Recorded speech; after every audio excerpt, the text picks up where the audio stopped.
नमस्कार। अच्छा, कभी सोचा है कि बहुत ज्यादा नींद आना, बेवजह गुस्सा या लाइफ में एक मकसद की कमी, ये सब ऊपर ऊपर से तो बस आदतें लगती हैं, है ना? पर क्या हो अगर ये सब एक बहुत गहरी फिलॉसफी से जुड़ी हों? तो चलिए आज कर्म के इसी दर्शन को थोड़ा समझने की कोशिश करते हैं। तो शुरुआत करते हैं एक बहुत ही कॉमन प्रॉब्लम से, बहुत ज्यादा नींद आना। क्या ये हमेशा सिर्फ फिजिकल टायर्डनेस की वजह से होता है या इसके पीछे कोई गहरी कहानी छिपी हो सकती है? और देखिए, नींद से ही जुड़ा एक और सवाल उठता है, मकसद का सवाल। ये सोचने वाली बात है ना, कि क्या लाइफ में डायरेक्शन की कमी और ज्यादा सोने के बीच कोई कनेक्शन हो सकता है? तो चलो सबसे पहले इसी नींद की पहेली को सुलझाते हैं। बात यह है कि इसे सिर्फ एक बायोलॉजिकल नीड की तरह नहीं देखा गया है, बल्कि एक फिलोसॉफिकल क्वेश्चन की तरह। सवाल ये है कि नींद एक इनाम है जिसे कमाया जाता है या फिर बस एक अय्याशी। सुनने में ये बात थोड़ी सीधी, थोड़ी तीखी लग सकती है फॉर श्योर, पर इसका मतलब बहुत गहरा है। मतलब जब दिन बिना किसी मीनिंगफुल काम के गुजर जाता है तो वो नींद आराम नहीं है, वो आलस का एक रूप बन जाती है। वो कमाई हुई नहीं है, बस वक्त काटने का एक जरिया है। और इसी बात को समझने के लिए यहाँ नींद के दो बिल्कुल अलग रूप दिखाए गए। बहुत इंटरेस्टिंग है ये। एक तरफ है योद्धा की नींद, मतलब दिन भर की मेहनत के बाद मिला हुआ एक सम्मान, एक रिवॉर्ड। और दूसरी तरफ खटमल की नींद, बिना किसी मकसद के बस आलस से पैदा हुई एक हालत। ये फर्क असल में सोचने पर मजबूर करता है कि किसी की नींद किस कैटेगरी में आती। तो सवाल उठता है कि ये योद्धा वाली नींद, इसे पाया कैसे जाए? यहाँ कुछ प्रैक्टिकल तरीके दिए गए हैं। कोई खेल खेलना, जिम जाना, बेसिकली शरीर को थकाना, दिन को मीनिंगफुल एक्टिविटीज से भरना, ताकि रात को जो नींद आए ना, वो एक इनाम की तरह लगे, एक मजबूरी की तरह। ठीक है, एक मीनिंगफुल दिन जीना तो समझ आता है, पर ऐसे कई दिन मिलकर एक मीनिंगफुल लाइफ कैसे बनती है? मतलब अगर नींद की प्रॉब्लम असल में जागते हुए जीवन की प्रॉब्लम है, तो अगला और शायद ज्यादा बड़ा सवाल ये है कि कोई अपनी असली क्षमता, अपने पोटेंशियल को पहचाने कैसे? देखिए, खुद को जानने का ये जो सफर है ना, ये कोई सीधी साधी सड़क नहीं है। सुलझने से पहले उलझना जरूरी होता है। ये लाइन यही बताती है कि क्लैरिटी पाने से पहले कंफ्यूजन और सवालों के दौर से गुजरना ही पड़ता है। पहला स्टेप तो यही मानना है कि हाँ, उलझन है। और बस यहीं पर सेल्फ नॉलेज यानी आत्मज्ञान का रोल सबसे इम्पोर्टेंट हो जाता है। अपनी असली क्षमता या पोटेंशियल को पहचानने से पहले खुद को जानना जरूरी है। ये किसी भी मीनिंगफुल गोल की तरफ पहला और सबसे जरूरी कदम है।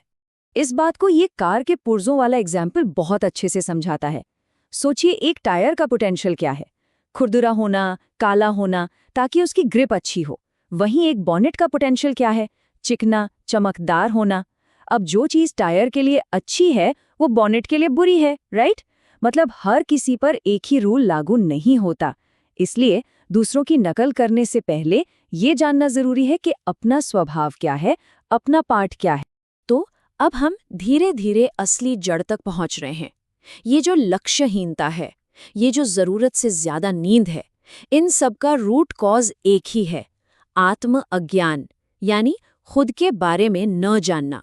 होता क्या है कि जब कोई ये नहीं जानता कि वो असल में है कौन, तो अंदर एक गहरा खालीपन महसूस होता है, एक इनकम्प्लीटनेस।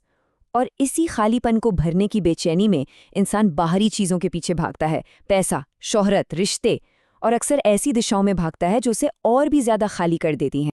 और जब उन बाहरी चीजों के पीछे भागने पर भी वो नहीं मिलती, तो क्या होता है? गुस्सा आता है, क्रोध। चलिए अब इस सेल्फ इग्नोरेंस और गुस्से के बीच का जो गहरा कनेक्शन है ना, उसे समझते हैं। गीता का दर्शन इसे एक चेन रिएक्शन की तरह समझाता है, बिल्कुल एक डोमिनो इफेक्ट की तरह। देखिए ये कैसे काम करता है।